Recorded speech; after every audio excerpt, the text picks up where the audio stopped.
मित्रों, जय माता की नमस्कार। कैसे हैं आप सब?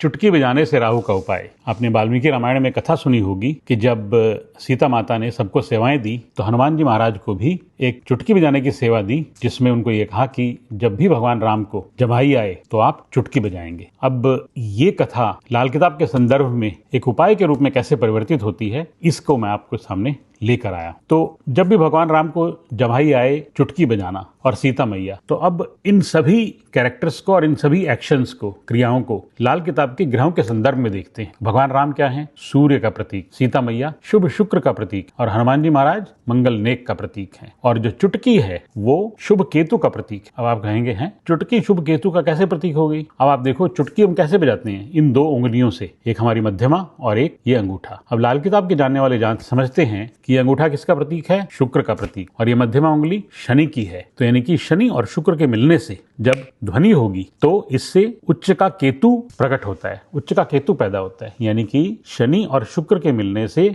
मशनुई उच्च का केतु पैदा होता है। ये सब लाल किताब के जानने वाले जानते हैं। तो यहाँ केतु पैदा हो गया, और केतु पैदा कौन कर रहे हैं? हनुमान जी महाराज, यानी कि मंगल नेक। और लाल किताब में लिखा है कि जब मंगल नेक से केतु उच्च का पैदा होता है तो उसको कुंजवत केतु कहते हैं, यानी कि वो बहुत शुभ केतु होता है। तो यहाँ पे उच्च का केतु पैदा हो गया। भगवान राम की जमाई। अब जमाई क्या है? जमाई राहु का प्रतीक है, यानी कि भगवान राम सूर्य और जमाई राहु, यानी कि सूर्य पे ग्रहण। तो सूर्य पे ग्रहण और राहु का ग्रहण है। और आपने देखा होगा, आपने पढ़ा होगा कि जो राहु का उपाय केतु से और केतु का उपाय राहु से, ऐसा लाल किताब कहती है। यानी कि इसमें राहु का उपाय किससे हुआ? शुभ केतु से हुआ। और करने वाले कौन? मंगल नेक हनुमान जी महाराज। तो यहाँ पे ये सूत्र पूरी तरह से सत्यापित होता है कि जो सीता मैया ने हनुमान जी महाराज को ये जो सेवा दी, कुछ सोच समझ के दी होगी कि इससे शुभ का केतु पैदा होगा। और जब केतु शुभ हो जाता है तो आपने लाल किताब में यह भी पढ़ा होगा कि इससे सूर्य उच्च के परिणाम